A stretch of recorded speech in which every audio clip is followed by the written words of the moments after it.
The movement is a collective body. And so we have to be mindful of what role do we play. We have to work together. So if we think about an algorithm, especially an encrypted algorithm, and we go to 1 Corinthians 3, and it talks to us about being co-workers, it says that every single one of us have one purpose, and that they will each be rewarded according to their own labor. And yet, we must know what part we play in the life cycle of a seed.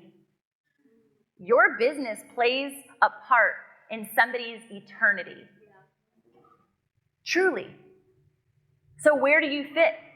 If that life cycle was drawn out, and we've got the seeders and the planters and the harvesters, I use the word, again, I don't know what's wrong with my mind, but I use the word weeders, and I was like, no, we're not in Colorado, and that's not appropriate. But we do need people who are willing to rip the weeds out, right? And that's kind of some things that are happening from stage and at conferences, and there's people who are willing to get on a platform and say, this is wrong. They're willing to draw a line in the sand. Maybe that's your business. Maybe that's your mission. Maybe that's your movement. It's okay to have controversy. God himself, Jesus himself, did not come. God didn't send his son to have a pretty party with everybody. What did he come to do? Divide. Right? That's what the sword does. So what role do you play, and how are you now inviting other Christian business people, Christian entrepreneurs, Christian kingdom leaders, churches in your community, nonprofits in your community, just neighbors, you guys? What if you're just a better neighbor?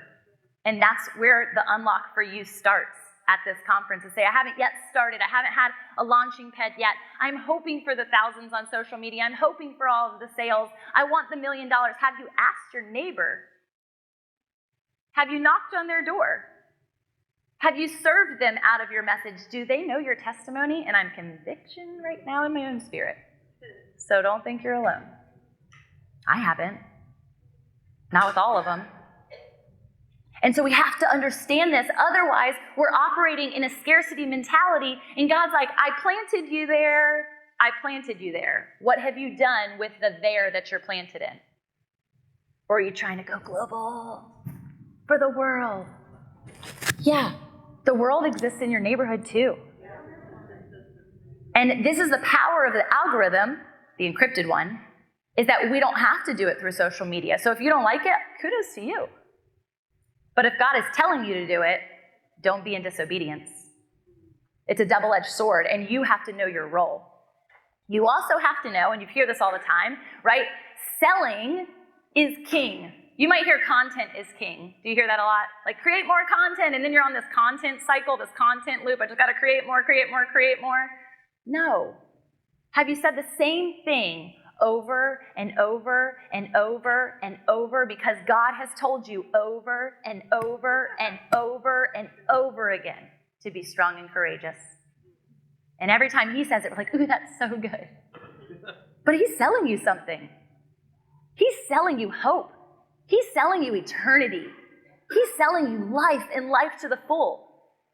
And when another pastor gets on stage, I'm like, wow, I've heard this scripture and this story 10,000 times. Somehow, he teaches it to me in a new way. And so the way that you are selling every single day and you are serving every single day, what's coming out of your mouth is going to come out differently to the heart of that human because they've walked a different lens than you. They need you to say it again. Say it again. Invite them again. Tell them again. Encourage them again. That's how we get the kingdom to grow.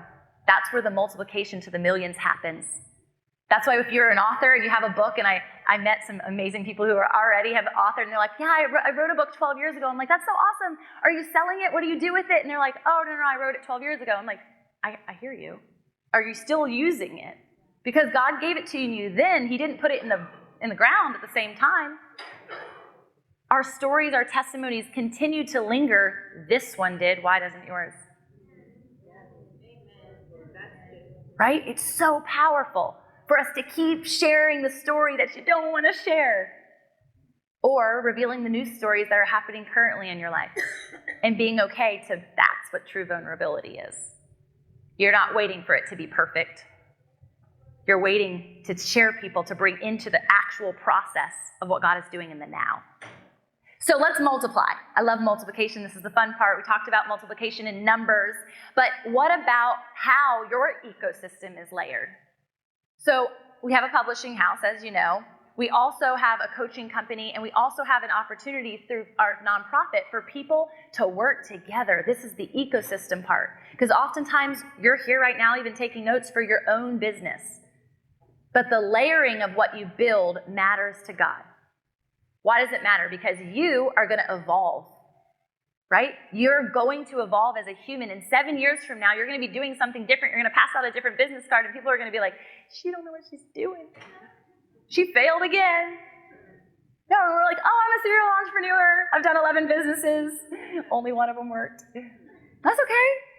Iteration, evolve. But as you think about it from an ecosystem building, as you design, we've got women's retreats. We've got publishing houses. We've got opportunities for conferences. We take people here and there and around the world, right? And none of that makes sense to the one person, but when I get to share this lens of that story to this human, because God's saying, invite her here, there is such precision in the matter, and God is like, what you're building is not scattered.